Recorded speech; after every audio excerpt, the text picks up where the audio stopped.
students. I hope you and your family are fine and safe at home. Myself Shruti, welcome you back in this virtual class. In the last lecture, we were discussing about the extraction of metals, and we have discussed about the extraction of metals that are present in the top of the reactivity series. Now I am going to recapitulate that. Just look at the board. We are having ore. Firstly, we are having the concentration of the ore. Concentration of the ore, before doing the extraction, we do the concentration of the ore, or whatever the impurities are there that we are refining, or you can say that we are removing that by using physical methods that were hydraulic washing, froth flotation process, or magnetic separation. Then second step that comes is the extraction. Extraction of the metals depend upon the position of the metal, where the metal is present in the reactivity series. We have classified metals into three categories: the metals that are present at the top of the reactivity series, the metals that are in the middle, and then metals that are present in the low position in the activity series. So we are having different methods to extract that. The metals that are highly reactive metals, we are using the method of electrolysis. The metals that are in the medium position in the reactivity series, they are present in the form of carbonate ore or in the form of sulfide ore. How we can extract the metal from the carbonate ore? By the process of calcination, and from the sulfide ore by the method of roasting. What is the method of calcination? In method of calcination, we are heating the ore in the limited supply of oxygen, whereas in the method of roasting, we are heating the ore in the excess of air or by excess of oxygen. When we are converting this carbonate ore, or we are heating this carbonate ore, or we are heating this sulfide ore, it gets converted into the form of oxide. We get the oxide of that particular metal. And after that, we do the reduction. The metals that are in the middle of the reactivity series, they can be reduced with the help of carbon. This we have discussed earlier also. And we have also discussed about the metals that are present in the low reactivity series. They are generally present in the form of sulfide ores, and they can be converted into the oxide form, or they can be reduced directly by heating. And then the last step that involves in the extraction of the metal is, when we have got the oxide form of the metal, we have done the reduction also, we have got the metal, but we are not sure at that time that metal is pure form or in the impure form. So we need to do the refining.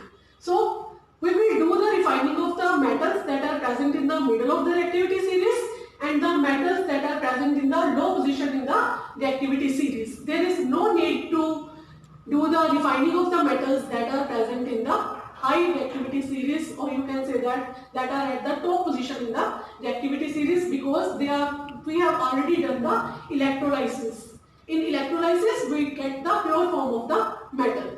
Now today we are going to discuss about the refining of metals, and we will discuss refining of copper metal. The metals that are present in the middle of the reactivity series and in the low reactivity series, they need to be refined also. What method we are going to use is electrolytic refining. What happens in this method is, we are passing the electric current. As the name suggests, we are using electrolytic.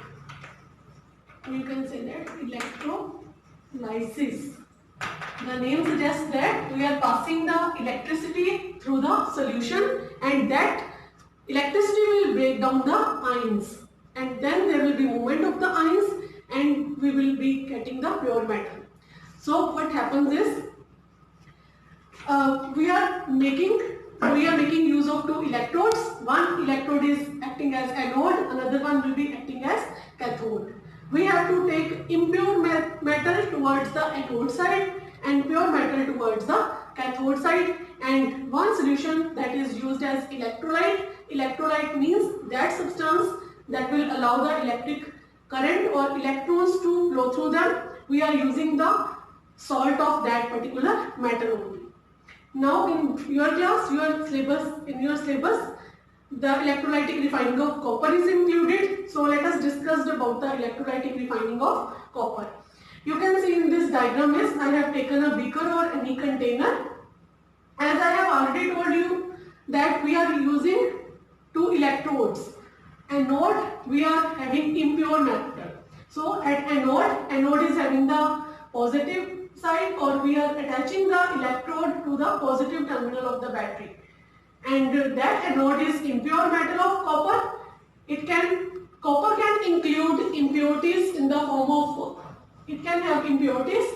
Either the metal will be highly reactive, that impurities can be present, or the metals having low reactivity, that impurities can also be present along with copper. It means copper can contain impurities either of highly reactive metals, or it can have impurities of low reactive metals also. Means copper can have silver, gold also, or it can have the impurities of zinc, iron also. And what we are using in place of cathode, we are using pure metal, and pure metal means pure thin strip of the copper is used. We are making use of thin strip of copper as one of the electrode, and it is attached to the negative terminal. In the last lecture also I have explained you that cathode is carrying negative charge. It means it is having excess of electrons. It is having excess of electrons, and anode is attached to the positive terminal. It is the impure metal. Cathode is having pure metal, and it is a thin strip of metal, whereas anode, that is having impure metal, you can see that this strip is comparatively thick in size. And we are using electrolyte. It is acting as a solution. When we will pass the electric current through the solution, there will be dissociation or the separating of the ions. We have used the metal salt. Metal salt is of copper sulfate only. We are using the same salt, that is copper sulfate. Copper sulfate, on passing the electric current, what would happen? It will separate into copper ions as well as sulfate ions. Now cathode is having excess of electrons. The positive copper ions, they will start moving toward cathode. These positive ions will start depositing near the cathode terminal. Then they will start converting into copper metal.